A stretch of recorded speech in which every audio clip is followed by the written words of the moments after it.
you think it hurts? Hurts? I could feel Savathun behind my eyes when she reached into my mind. What do you think these Hive feel when we reach into theirs?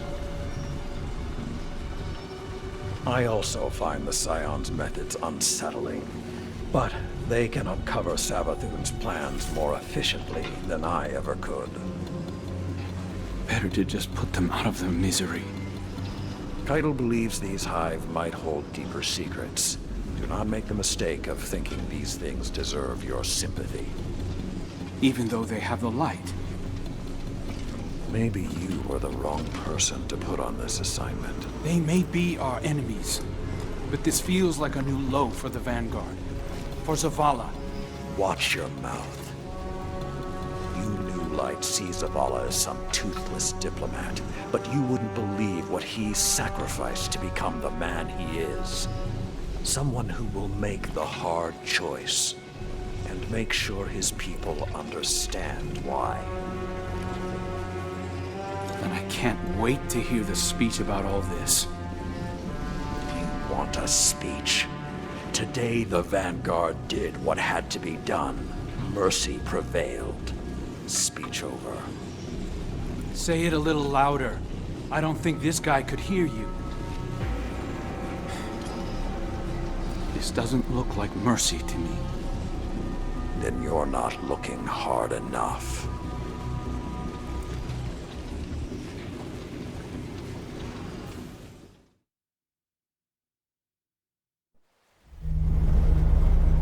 Long ago, even before there was a last city, I was deep on patrol in the old forest when a local villager sought me out.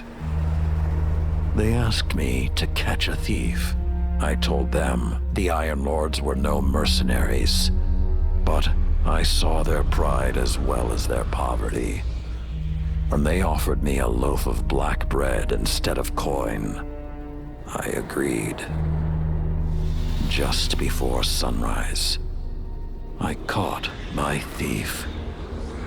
A young girl, stealing what she could carry. Food when she could find it, coin when she couldn't, weapons to protect what she had taken. There was no fear in her eyes. She said the bandits in the forest ordered her to steal in exchange for protection. The penalty for theft in those times was death. Instead, I pulled the crest from around my neck and pressed it into her hands. I told her the wolves would protect her.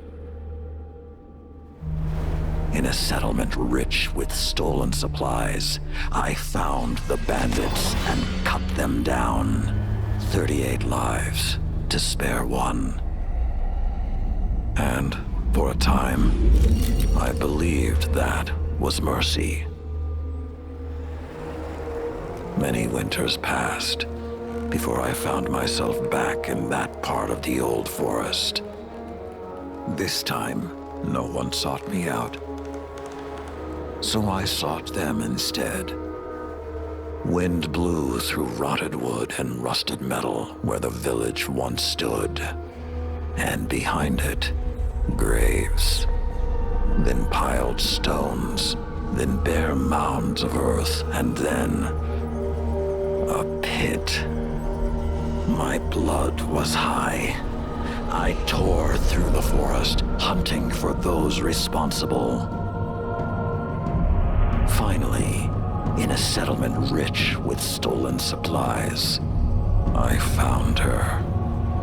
A lightless woman with my crest around her neck. There was no fear in her eyes. She spoke plainly. When the villagers could no longer tithe, her wolves no longer protected them. She bled them dry, and when they had no more to give, she sent in her men, unleashed her wolves. Mercy to an enemy cannot come at the cost of mercy for their victims.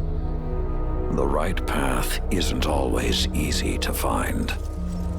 But once you do, the only question is whether you're strong enough to walk it.